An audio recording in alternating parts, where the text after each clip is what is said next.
Really appreciate. Thank you. Thanks once again for having me. Um, and I have kind of a presentation prepared, but I also want to continue kind of having dialogue like we have in the last couple visits. It's been really nice. I mean, selfishly, I've learned a lot. So I really like being able to kind of talk and share our own experiences too. So I'll have some points in here where I kind of ask some questions and of you, and you're welcome to ask questions of me as well. Um, but so let's start with taking refuge. So we'll do Tibetan once, English once, and then Tibetan on the third repetition. O Sangye Chidang Suki Chodama Chanchu Padu Dagni Kyapsuchi Daki Jinso Ki Pe Sunam Drola Pinchi Sangye Drupasho. I take refuge in the Buddha, the Dharma, and the Sangha until I reach enlightenment. By the merit of accomplishing the six perfections, may I attain Buddhahood for the benefit of all sentient beings. O Sangye Chidang Suki Chodama Chanchu Padu Dakni Kyapsuchi Daki Jinsu Ki Pe Sunam Ki Drola Penchi Sangye Drupasho. O Paden Sawe Lama Rinpoche Daki Chiwo Pedi Denjula Paden Chenpo Gone Jezunte Kusum Tuki Ngudrup Sadhu So.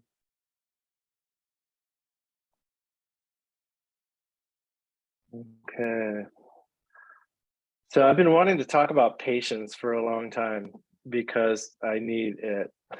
and and so it's always I find that that's one of the things I'm learning about this being a teacher thing is like the stuff that I'm having trouble with is probably the stuff that I ought to start studying, and then I'm better able to teach it, you know. But this is a thing that I struggle with, and so this is one of the reasons why I wanted to dig into it.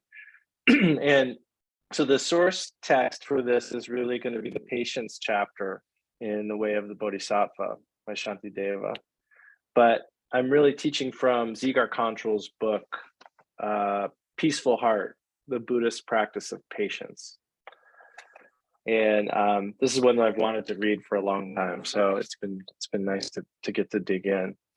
And I think that one thing that I remembered this week too, I also remembered to mention another book. There's a really interesting and very large book called Debate in Tibetan Buddhism by Daniel Perdue. And it's really interesting if you're interested in that side of Tibetan education, you know, the whole process of debate. And that's a big part of monastic college learning is really getting into discussing these topics and actually challenging each other. And if you've ever seen videos of it, like it's very animated. And one of the things I think is really interesting about it, and one of the reasons why I would love to hear it done in English, if anybody knows about that kind of stuff happening, let me know, because I would love to see it. But one of the things I think is so cool about it is what you do is like someone makes an assertion and then the other person tries to come up with the most absurd consequence that could happen because of that assertion. So there's actually like points for being like particularly ridiculous or absurd in your potential conclusions. And that to me sounds like so fun. I mean, that's like comedy, really. Like that's the whole point of comedy is like how absurd can you get with a certain premise? And that's what happens in Buddhist debate. And so that's just a side note. But the reason I brought it up is because another interesting thing in there is he talks about what qualifies an argument as true in the context of Buddhist debate. And I don't remember all the pieces, but the one that stuck out to me is one of the qualifiers for a true argument is that the person that you're presenting the argument to has to have the openness to have their mind changed. Hmm. I think that's pretty fascinating, right? Like, because we're used to thinking of like objective truth and things like that, but really, like, if you're going to argue the truth with somebody and they're not open to learning the other side of it or to having their mind changed, in the context of Buddhist debate, it doesn't even matter. Like, you can't even really call that a true argument. Sort of like I guess it's kind of like if a tree falls in the woods kind of argument, like if there's no one there to hear your argument, really, is it true, So the main reason I wanted to mention that at the beginning is because I just think it's always good to start from like a place of openness, because the thing about Dharma is that sometimes it is a little challenging and sometimes it does hit a little close to home. And so I think it's good to kind of start with that idea of being open, potentially learning new information and maybe even changing our minds about some things. So that said, where Zigar Control starts this book is by talking about sewa, which he describes as meaning like a warm, open heart. And that reminded me a lot of like Pema Chodron's description of like, she kind of describes bodhicitta in the same way. She says it's like our tender heart. And in another way, she talks about that as like it being almost like an open wound, in the sense that like it's kind of fragile, right? And when we have an open wound or some sort of fresh injury, like I was putting together a shelf the other day and I kind of knocked the little skin off my pinky here, and so I'm being like super careful about it, right? Like I'm kind of protective of that wound, and that's a lot of times how we are about our sewa, our open, tender heart. It's like tender, it's a little vulnerable, really at its best.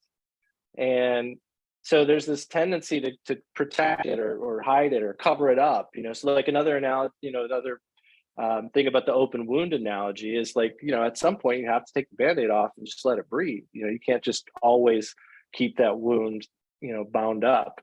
So I love that analogy of like this warm, open heart, and recognizing that as much as we value that and we want to cultivate it, we have this habitual desire to protect it and hide it, cover it up, and we forget that we have that because we get so wrapped up in our daily lives. I think a lot of the time, like we get wrapped up in the things we're doing. Our culture isn't particularly encouraging of a warm, open heart.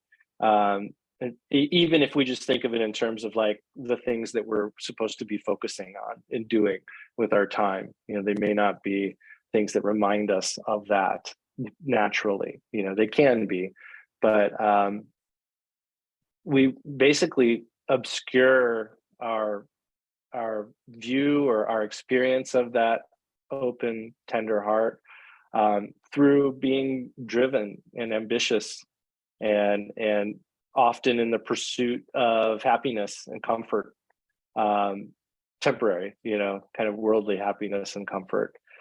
And so we need to ask ourselves and reflect, like, are those things we're doing with our time, are they working? Like if we want to be happy, like are the things we're doing actually working to that end? And there's a lot about Zigar Control's presentation here that encourages self-reflection. It really encourages this real openness, not just to our experience and to others, but to really examining our own situation and in fact our own disturbances, like our own buttons, So that's something we'll talk about a little bit more today too. But it's really worth delving into this idea of like, are the things we're doing in pursuit of happiness working? And by examining that, we may notice that we have two basic strategies that we usually employ. If we are focusing on ourselves and putting our tenderness and our love mainly on ourselves and those who are really close to us, that's one approach. And another would be like exploring selflessness through benefiting others and embracing the world just as we encounter it, rather than trying to kind of circle the wagons around ourselves and our loved ones, and kind of closing out the whole rest of our experience and all the other beings. So we have to, that's one thing to be aware of right away, is like, which of those approaches are we employing moment to moment, because it's, these things are never answers of like always, right? Like there are times when we are really selfless with people, but there's also times when we're really not.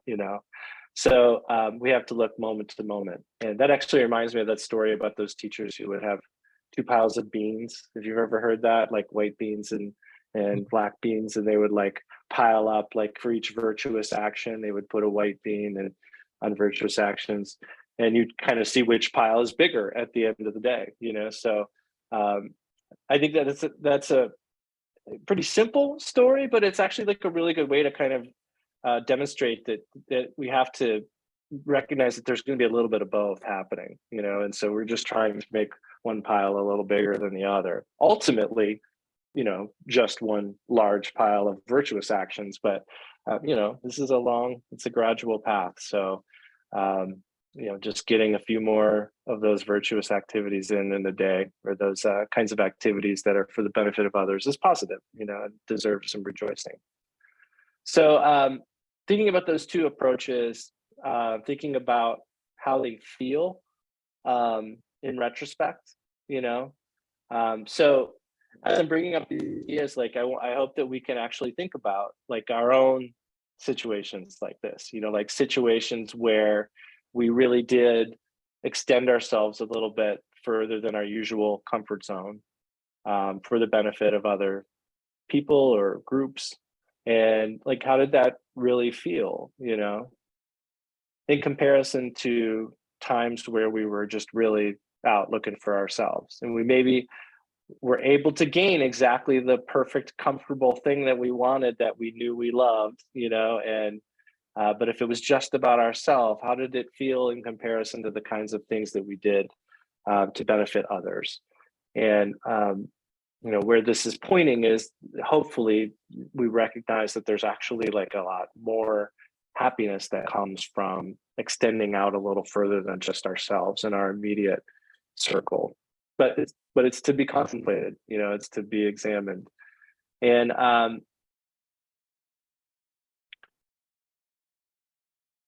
so do we have these experiences? Like, we need to question, like, do we really have this experience of finding a much greater and longer lasting, more durable happiness when we benefit all beings, or even just include the wish to benefit all beings in the things we're doing? It's important to examine that, because like I was saying a little bit earlier about like having that, now having glasses and being able to know what that looks like, I think we need to know what it feels like to actually be selfless, and remember that, because then we're more motivated to do it again, and it also, when you think about something again and again, it becomes more and more of your experience.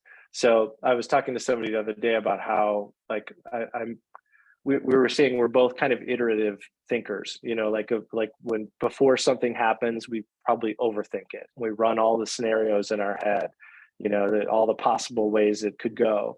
And a lot of those scenarios are maybe negative or a little scary or something. And those become like our experience. And so then we may go into it, even if it's like, every experience is open, the future is open, but we go into these situations carrying this burden of like an amount of time we've spent thinking about negative things, and that's now a part of our experience. So similarly, like if we do something selfless with an aspiration to benefit beings, that's a great thing. But the more we can think about it and remember it, and like, to use the lingo, rejoice in it, and dedicate the merit, those kinds of things like that, then it becomes like more of that experience being infused into our life. It's like added value from things we've done. And that's what really helps to establish the pattern for that to continue happening, So, so to get back to this like open, tender heart, Zigar Control uses the example of like money here, about for how most of us like money or wealth is maybe one of our most prized possessions. But he says that like with precious things like money, we work hard to gather it, we work hard to protect it, and we work hard to increase it. And he says we have to do this with our open, tender heart too. And the gathering, he says, is like letting the heart be open, which is actually its most joyous and natural condition. Protecting is averting and removing obstacles and threats that can rob us of this joyful state. And increasing it is training and extending our love to include more and more beings. So the topic of patience in particular has to do with protecting our tsewa, our open, tender heart. Because he says we encounter many threats to it in many forms, but they all arise from a heart that is somehow feeling disturbed. So when we encounter things that we don't like, we generally start some kind of process or feeling of resistance. And that with that process, our heart begins to close down. That's that protecting it sort of wound kind of thing. We start to resist, we start to close up that tender heart. And that is aggression. I mean, I think for a long time, I tried to deny that to myself. The idea that like anger, aggression, and like a little bit of disturbance were different things.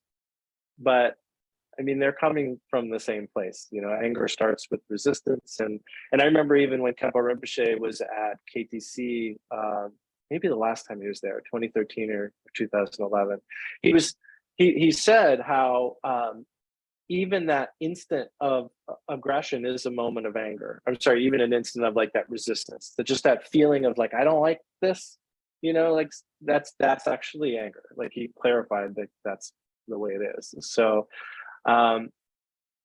Shantideva refers to aggression as our sorrow-bearing enemy. And patience is the antidote to that. And the Tibetan word for that is zopa. And that can be translated in several ways: tolerance, forbearance. Zigar Control says that basically the essence of it is not getting disturbed. And part of the reason why I named this talk "Patience Without Waiting" is because that's the English connotation with patience, right? Like it's really just like wait it out, it'll be over soon, just be patient. But that's not what we're talking about here. You know, we're talking about not getting disturbed in the situation. And so just getting disturbed, we could talk about in two ways, either like acting out or suppressing. But patience is neither of those. You know, it's not acting out, it's also not holding it in, you know, or like ignoring and distracting ourselves from it. So how do we actually practice this kind of patience is the topic. And first, we need to understand the ways that we get disturbed. So these are points for self-reflection, right? How do we get disturbed? We meaning you and me, you know, individually. Like what are the ways that we get disturbed? And then we need to know the antidotes to apply for those things. And it takes time.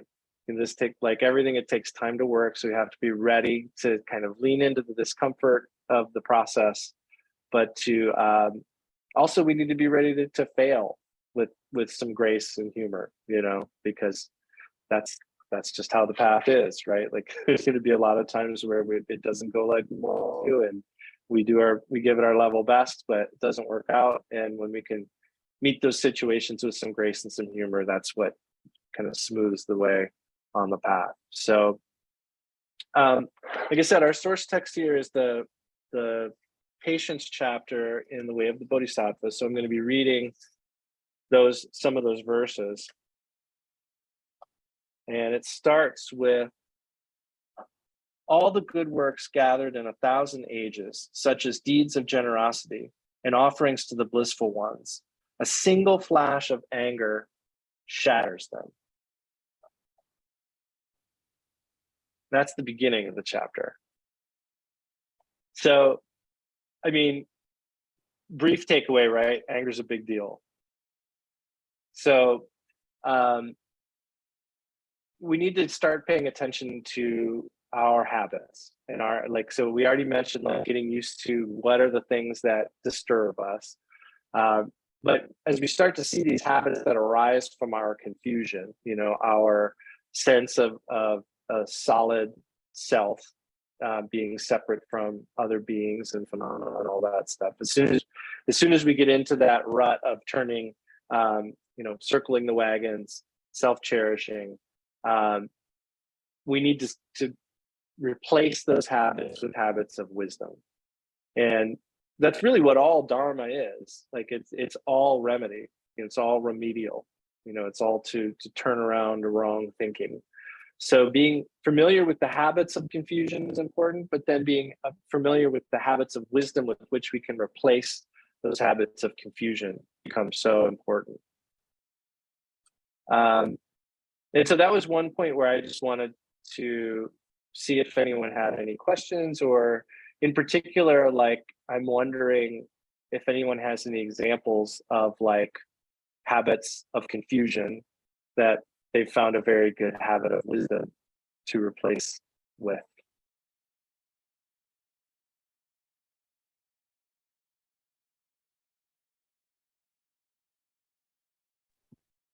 You know what this reminds me a Yeah. little of is when I, growing up, whenever you get angry or you'd shout, my mom, Joe's and my mom would always say, count to 10. And so just even counting sometimes, I wish I could remember that now sometimes, because I know I get angry quick at times. And just the thought of stopping to count could take away some of the quickness to be angry. Yeah. That's great. Yeah. I mean, you could probably lump that in with, like, just take a breath, it's like Right. another way of saying that, Yeah.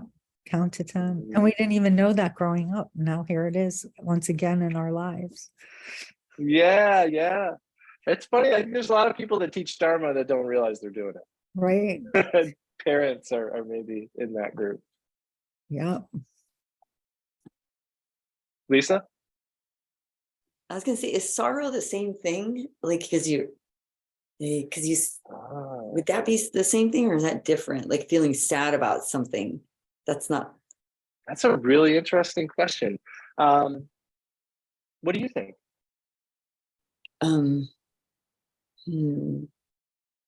Because it's an emotion that's probably.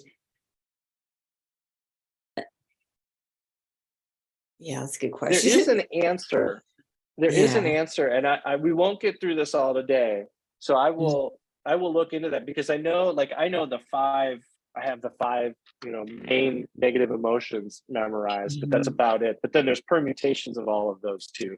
And so sadness, that's a really interesting one. I would think, because I mean, you said sorrow. Yeah, like or more sadness. Yeah, because sorrow, just more sadness about something. Like, is that a negative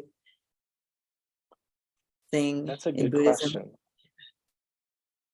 I'll have to look into that. Although my gut tells me my gut tells me that it's not inherently bad, but I think there's probably ways it could be bad. And the main reason I said I don't think it's inherently bad is because I immediately remembered, like, iconography of when the Buddha died, and all the beings there were weeping, So to me, that's been a good lesson about being able to be present with grief and stuff. So I think resistance arising to sadness would probably be negative, but if you can actually just be with the feeling as it is, I think my hunch is that's not a bad thing, That makes sense. Yeah, that makes sense. It's a human emotion. I mean, you can't avoid it.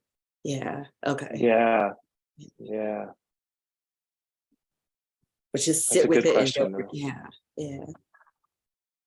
Yeah. I mean, I think in the general instruction on placing the attention on emotions is always kind of just being present without story, like not getting too much into the story. Interesting thing I learned about recently is Mingyur Rinpoche was talking about in Joyful Wisdom. He talks about how when there's a positive emotion, we can place our attention on both the emotion and the object of the emotion, because the object becomes a support for the emotion itself, and they're both positive. But he said if there's a negative emotion, we should only place the attention on the emotion and not the object, because if we place our attention on the object, it reinforces the false idea that they're causing the emotion in us. Okay. Yeah. I don't know exactly how that applies to sadness, thinking about how that applies to sadness. Right. I know. Because I feel like there's also like, because if it's like sadness of like loss, like when someone dies or something, like there's also like a celebration in there, right? Like there's always some like real rejoicing in the good things, and there's loss involved too. But yeah, Or sadness. I feel like there's yeah. If you like see someone suffering and it makes you sad, kind of like that kind of kind of emotion. Boy, that's something. Boy, you got my wheels turning. That's good. Yeah, right. I don't know if Lamas feel that way. I need to dig it. I definitely feel sad. So you do. Yeah, I'll definitely have to. I'll definitely have to look into that more, because that's I never thought about that as like a topic, but that's a great one. Yeah. Thank you for. You're welcome. This lighting is so very. So I think to move on a little bit, like our confused habits are the ones that are based on the self-cherishing and the self-clinging. So a wise habit to make would be becoming more aware of like our habitual sort of gravitational pull towards selfishness, like noticing that inertia towards being selfish. And to back to that Mingyur Rinpoche thing briefly, he said, like, while we don't want to be selfish or to be discursive in our thinking, or any of those types of things that we work to manage through Dharma practice, if we're thinking about self-cherishing or selfishness, like noticing that pull and that struggle to not be selfish or self-cherishing, that can also be an object for meditation. So while we don't necessarily want to be in this self-cherishing state, we have to recognize that it's happening, and we can actually put our attention on that struggle, that struggle to actually open up, and that itself can be an object of meditation, which I thought was really fascinating. So mindfulness is a big help in noticing that pull towards selfishness, as well as just real honest and frequent self-reflection. And practice in those things, mindfulness and self-reflection, and being aware of that pull towards a self-cherishing stance, leads to a sooner awareness, like a quicker awareness of that habit coming when an irritation arises. So another interesting thing I've been thinking about lately is like mistakes, or like when we do things that we regret. So for instance, if we become impatient and act out because of it, or suppress and end up like getting a neck ache or something, there's this motion. So if there's like a point in time where a mistake happens, where like we could say, like, where we become disturbed in this context, I think probably most of us are somewhere in the after zone. Like if this is after it happens, like some irritation, we get disturbed, and then after the fact we recognize, like, oh, I shouldn't have handled it that way, I shouldn't have said that, I shouldn't have done that, and it's after the fact. But as our practice grows, like it actually gets closer and closer to being at the same time as it happens. So we start to recognize sooner and sooner when those disturbances are arising. And there is a point where it gets to the other side. Like there is a point where we notice our mistakes before they happen, or we notice our disturbances and our irritations before they actually sort of manifest. And I remember that when I was playing a ton of music. Like I remember feeling like when I was at my most frequent playing, and I was playing 5-7 gigs a week, like I would notice so many mistakes, like the most mistakes I ever noticed, but most of them were never audible, because I was just playing so much that I like saw them coming on and was able to correct before they happened. And the same thing happens with Dharma practice too, where you can kind of see the potential of these things happening, but you catch it beforehand, And so it is good to have that awareness, to not feel negatively about seeing a disturbance coming on, or seeing a negative emotion or something coming on. Like we need that awareness so that we can apply antidotes. But in the beginning, it's always way after the fact, right? And like way further than we want it to be after the fact. So it's just good to know that like with practice, it will get much closer, but you'll also notice it more often. So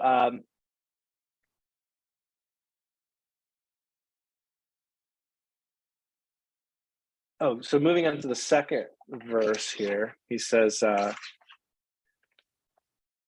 no evil is there similar to anger, no austerity to be compared with patience. Steep yourself, therefore, in patience, in various ways, insistently. So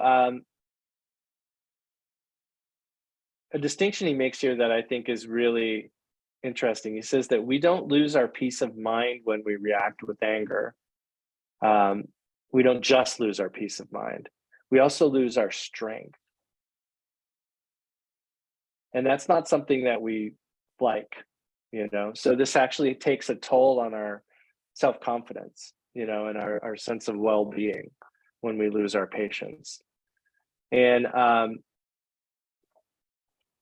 to that point, he says,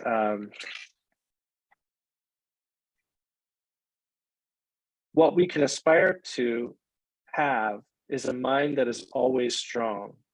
More than bliss and ecstasy, having a stable inner strength is what fosters our self-esteem the most. Our strength determines how we feel about ourselves and the world. So we don't have to share necessarily, but can you think of examples where your anger has damaged your self-esteem?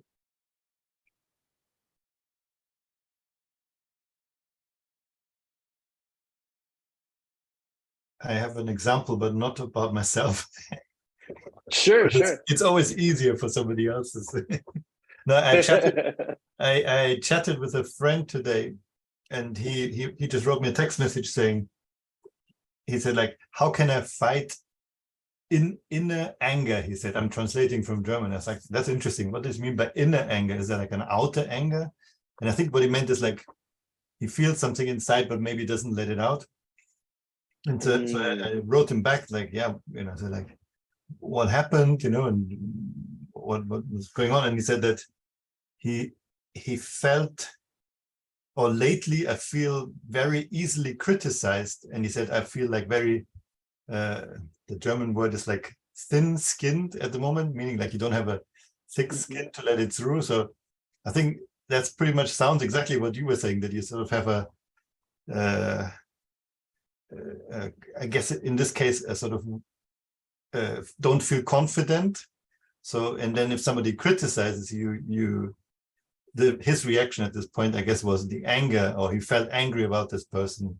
And he said he came out really badly because he wasn't angry with the other person, but he sort of, other people got it who didn't have anything to do with it. So, but I think it's sort of, it's in that same realm. So I felt very kindred spirited with him, because I had those feelings as well, for sure. So Yeah, and this actually comes up later on in here. And by the way, like my notes for this talk are like 20 times longer than where we are right now. So this is actually fine because I hope you're getting useful information. But this is one of those situations where I'd made like a talk that's like way too long for the hour. But so this is good that you brought this up, because this comes up later where he talks about situations of taking offense and how, like, it's funny because the reason we're offended is our own sensibilities.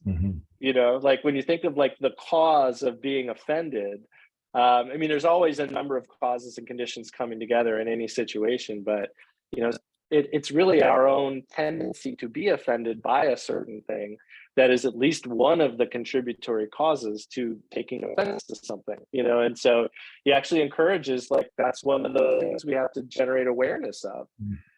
Because we always are a part of that sense of offense or upset. There's something about ourselves that is always contributing to a circumstance in which we're involved, you know. I think in this case, I'm not 100% sure, because he didn't really say it.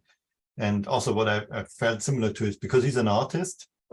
So I think there is always a thing, probably with many things, not just being an artist, but I feel that as well sometimes, that you always have this, when you make something, you do it, and then I guess till the moment when somebody else sees it, you don't really know if it's good or bad or anything like this.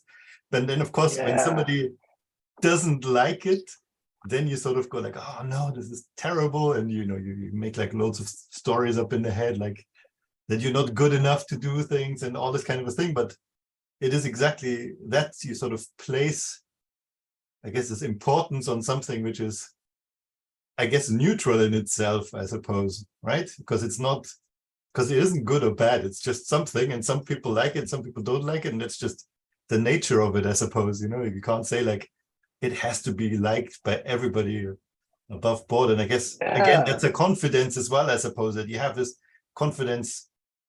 I don't know if you can do it for yourself, but that you would have a confidence in your own abilities, in your own strength, and then you feel maybe you can deal more with things coming at you if you have that. But if you don't have it, then something upsets you. You know, somebody says exactly the thing which you thought you did wrong, then you Yes, at least it's explodes in there. And that's they don't even know what they were saying. example. You know, they don't even know what they were saying. Yeah, a lot of times that's the case, right? I have no idea. Yeah, absolutely. Yeah, great example. And that actually leads really well into, like he talks about, Dzigar Control brings up, actually Shantideva brings up the idea that there's like two things that are like, you can distill down to two things what disturbs us. And it's getting the things that we don't want and not getting the things we do want. Everything fits into those two. And so this idea of 72, so this is something good. This will probably be a good thing for us to kind of bring things on, because he describes 72 ways that we get disturbed. I've never heard this breakdown before, but we're going to go through all of them. So, but it's pretty easy. So you can say in simple terms, there's two. It's getting what we not getting what we want and getting what we do not want. But those can be expanded out to what we call the 8 worldly concerns. And so if you're familiar with those, like this is like a pair of things we want and things we do not want. So we want pleasure, and we want gain, and we want praise, and we want a good reputation. Those are the things we want. And then things we don't want are pain and loss and blame and a bad reputation. So that's 8 things that can disturb us. But how do we get to 72? So, well, the first 4 of those, the things that we want, are based on hope, expectation. And hope and fear comes up a lot, especially in like the Lojong teachings, as problematic, you know. So generating hope or expectation comes with wanting pleasure and gain and praise and good reputation. Fear or anxiety comes up in relation to pain and loss and blame and bad reputation. But we can experience those 8 things in 3 ways. We can experience them as they relate to ourselves. We can experience them as they relate to people that we care about. So like people who are in our circle, how do we feel when they have pleasure or gain or praise or good reputation? How do we feel when they have loss and pain and blame and bad reputation? So if we look at just those 2, ourselves and those that we care about, now we're up to 16. And then we get to 24 by figuring in the people we don't like. And ironically, we tend to feel the opposite with people we don't like. So like, how do we feel when people we don't like get a good reputation or get the pleasure or the gain, you know? And how do we feel when they get the blame or they get the bad reputation? You know, so now we're at 24 ways we can be disturbed. And the way we get to 72 is that we can have those kinds of disturbances as they relate to the past, as they relate to the present, and as they relate to the future.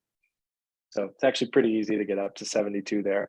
So we have the 8 worldly concerns as they relate to ourselves, as they relate to people we care about, and as they relate to people we don't care about. And then we have all of those in either the past, the present, or the future. And in terms of this self-reflection, he really encourages that we take the time to examine all of those and how they've happened with specific examples in our own lives. So there's actually a lot of potential homework in this talk, should you choose to do it, you know, like, and this is one of those things, like one journey of self-reflection is like examining each of those 72, because I bet we all have some example of all of those 72, you know, and it's not necessarily easy. It could be a painful process. He actually compares it to a colonoscopy in this book. Like, it's not fun, but you gotta do it, right? Like, we've got to do it to take care of ourselves. So, but it's an interesting thing to undertake. And so I think if you can undertake that sort of self-reflection safely, you know, because that's something I don't think, it's something I'm trying to talk more about. And there is a growing field of research into trauma-informed practice, you know, and so I think it is important that we recognize that, like, we do all have our limits, you know, and there is potential, particularly when we're getting into these situations of the disturbed mind, that we could actually cause more damage as we examine these things. So I think doing it in small chunks is important. And I think staying aware of whether we're able to proceed safely. And by safely, I mean like not checking out and not getting, you know, overly anxious to the point where it's really not safe for us to be delving that deeply. So this type of a self-reflection is something we can do in small chunks that are manageable, but it's an easy thing to do with our time when we have the time to do it. And to jump to another, so I'm skipping some of the verses here, but hopefully you all have access to the way of the Bodhisattva if you want to fill in the blanks on his verses. So I'm starting here with verse 8. He says, "Therefore I will utterly destroy the sustenance of this my enemy, my foe who has no other purpose but to hurt and injure me." We're talking here, of course, about resistance or aggression. And he says, "So come what may, I'll not upset my cheerful happiness of mind. Dejection never brings me what I want. My virtue will be warped and marred by it." And I want to read a quote from Zigar Contral here. He says, the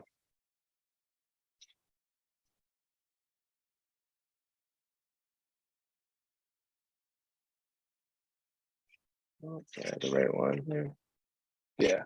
He says, "When we are feeling a low level of disturbance, such as a mild irritation or disappointment, we tend to get trapped in the small space of our heads and make things worse by going around in circles with unhelpful reasoning. At these times, our habitual thought process usually blames our uncomfortable feelings on external events. But these events in themselves can't be the sole cause of our disturbance. Otherwise, we would be just as bothered when things happen to strangers as when they happen to us. Therefore, these emotions must have another cause. I thought that was pretty fascinating. And he goes on to say that cause is none other than our tendency to value ourselves more than we do others. In a word, our self-importance. We are in a contracted state of mind and heart where all our love and care is focused on ourselves or just a few individuals. In this state, if we stay in our heads and let the habitual thinking mind do what it will, our thoughts will follow their natural rut, which supports our self-importance and inflames our low-grade disturbance into outright anger and aggression. Our self-importance and its ego-centered reasoning are what spoil our cheerful happiness of mind. So again, we're back to the self-cherishing, and gaining awareness of the self-cherishing. And in this sense, gaining awareness of our tendency to blame external things. And I thought that was a great argument. I'd never heard that before. It's again, worth contemplating, I'll read it one more time. These events in themselves can't be the sole cause of our disturbance. Otherwise, we would be just as bothered when things happen to strangers as when they happen to us. So that the remedy that he provides here, so that in terms of remedy, we've talked a little bit about self-reflection. We've talked about becoming aware of our tendencies to become disturbed. And then here he mentions humor as a remedy. And he actually advocates some manufactured laughing and smiling. And this is great because I remember hearing years ago, I think this is a disproven study now, but for a while, you remember how somebody did a study where when you smile, it releases all these endorphins. I think that study has been questioned since then on scientific bases, but it's been my experience that that's what happens. I don't know if you all have tried it, but making oneself smile, actually, maybe it's just habit. I don't know if it's chemical or not, but it actually does start to turn things around a little bit. And laughter seems a little bit funnier. But for both reasons, but a little bit weirder because of the fact that laughter usually is a natural thing and it's auditory and stuff. So it seems a little silly to make yourself laugh. But I think all of us have probably been in situations where someone was laughing. I can think, my own getting annoyed and stuff. I remember being in a situation where someone was laughing and I just didn't think it was funny, but it didn't take long until it became funny because they were laughing, and so laughter itself is a really great way of meeting with a disturbed heart, and what he's talking about here is in a very specific context of low stakes, small disturbances.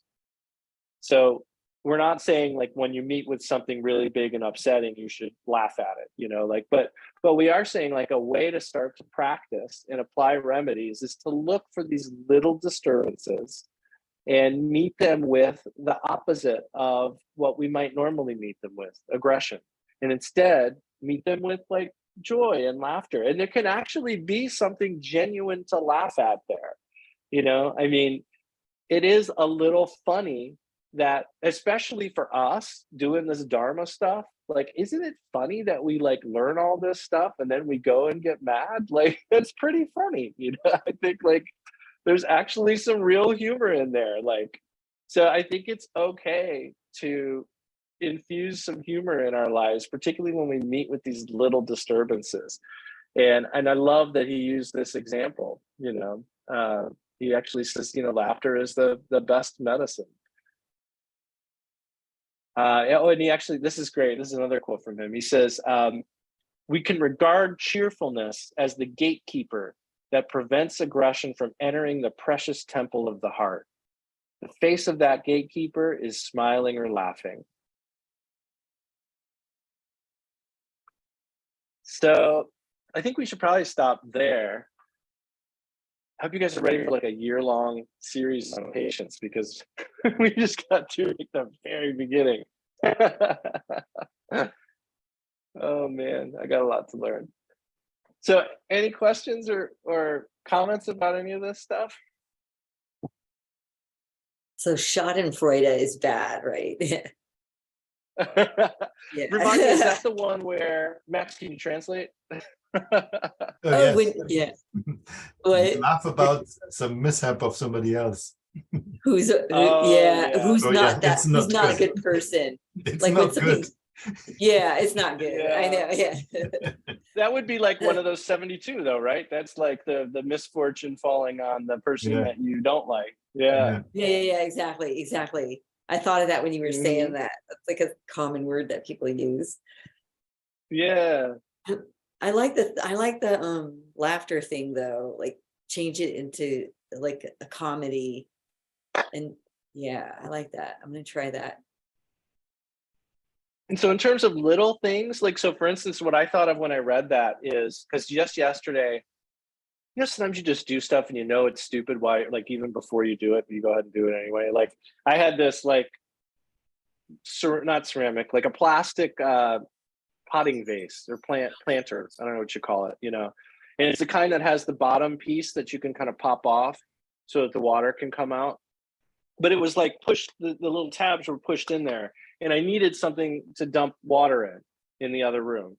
So I was like, it was nearby, and in my back of my head, I thought like, maybe this won't turn out well, but I still went ahead and did it because it looked like it would probably hold, and it was just water, so it's not that big a deal. But then I did it, and of course, as soon as I started to walk back in the other room, the bottom fell out, and all the water fell down on my pants and on the floor, and that's the kind of thing where I remember I used to get really mad when I dropped stuff, or it would cuss, you know, like just because I dropped my keys or something, you know. But I started years ago, like became conscious of that, and I started laughing at stuff.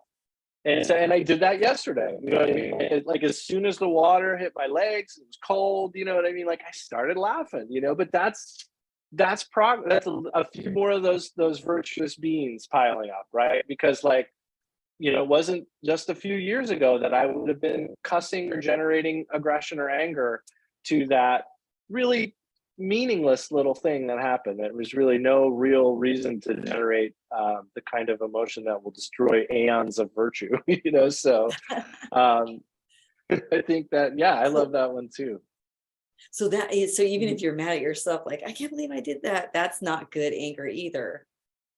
Even if it's not towards somebody else. Yeah. Okay. Yeah. I mean, I think that, yeah, anger in every state. Like I even asked Rinpoche once about, because I think this question frequently comes up, like righteous anger. Because I was, you know, I feel like it almost feels like there has to be a carve out for anger to unjust things, right? But even that, he said, like he said there's no such thing as righteous anger, is at least what he was translated as. But in terms of anger at oneself, like I think that my approach, or the approach I've always heard described in those situations, is like generating regret and then resolving not to repeat that activity. So I think regret is good because regret is connecting really with what happened and feeling the right way about it, which is like the opposite of rejoicing, you know, recognizing like I really shouldn't have done it that way. I wish I hadn't, but I can't go back and do anything about it, but I can in the future not repeat that action. So I'm going to use, so regret, I think it's important to always say, like in this context, like regret always comes paired with resolution. Like you don't just regret, you always use the regret as the fuel for the resolution for the right way to do it, you know.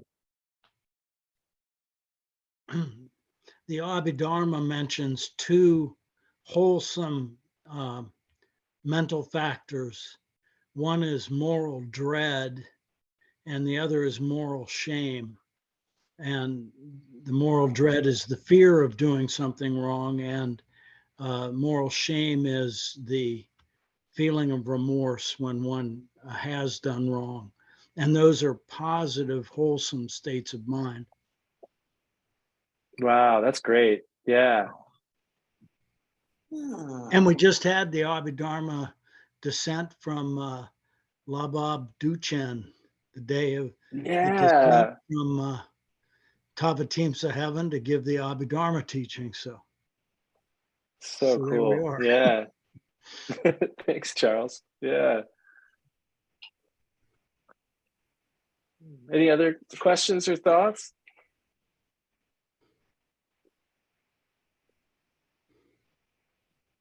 Yeah, I want to hear about moral dread. I've never heard that.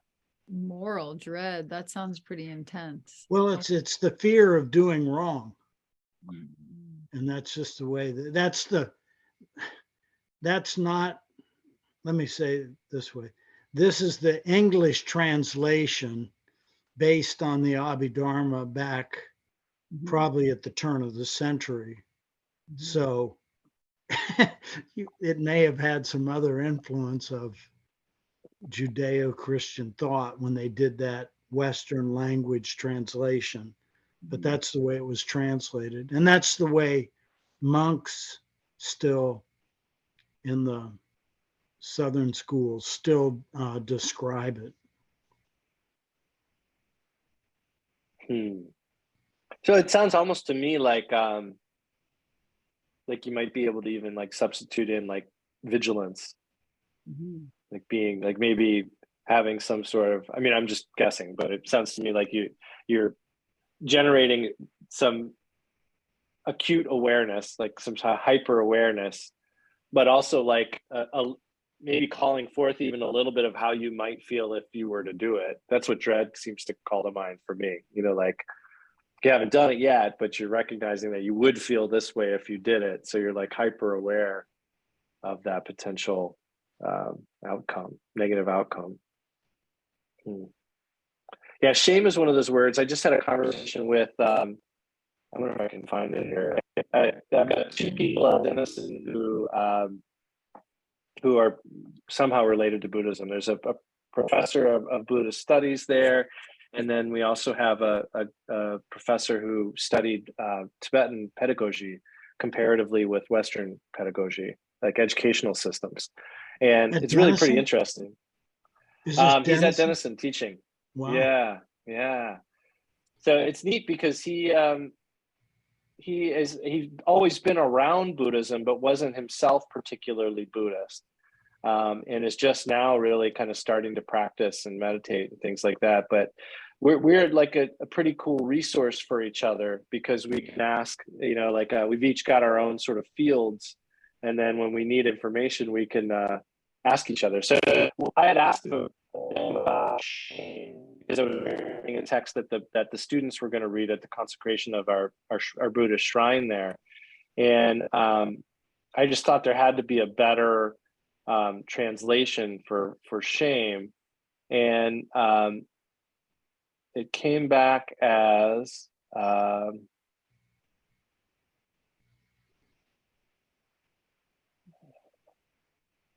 modesty. You don't like it? Nah. Are you familiar with the Wheel of Sharp Weapons? I know As a about it. sutra? Yeah. Uh-huh. Well, read the Wheel of Sharp Weapons turns full cycle upon me.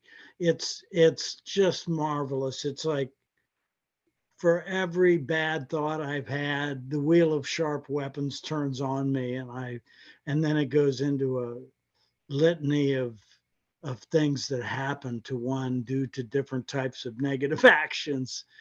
So Yeah. modesty doesn't that doesn't cover it. I'll defend moral dread and moral shame any day. Sorry, everybody. But that's I mean, that's one of the things I love about getting into the translation side of it, because it's just so fascinating. And a lot of times like learning what the different connotations of the different languages are. Like if you can learn the Sanskrit and the Tibetan and the English and then talk about them all, you get a much greater sense of what we're really discussing, as you know. Yeah. Well, any other questions or thoughts? Yes, I wish I hadn't been quite so forceful with that point. No, that's fine. Regret it. Have no dread or shame. Now you can either shame or you can be more modest. It's up to you.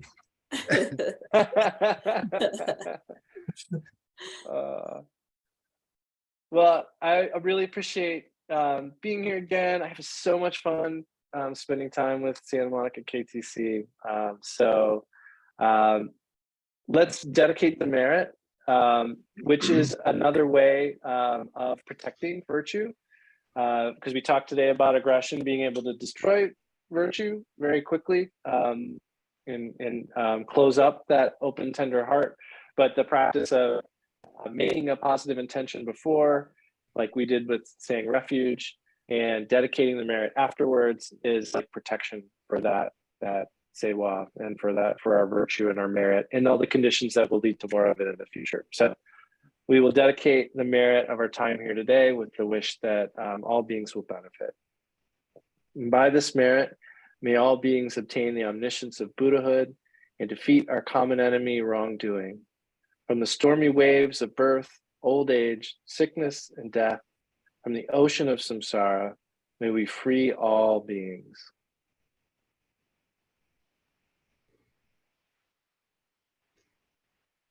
Okay, thank you, everybody.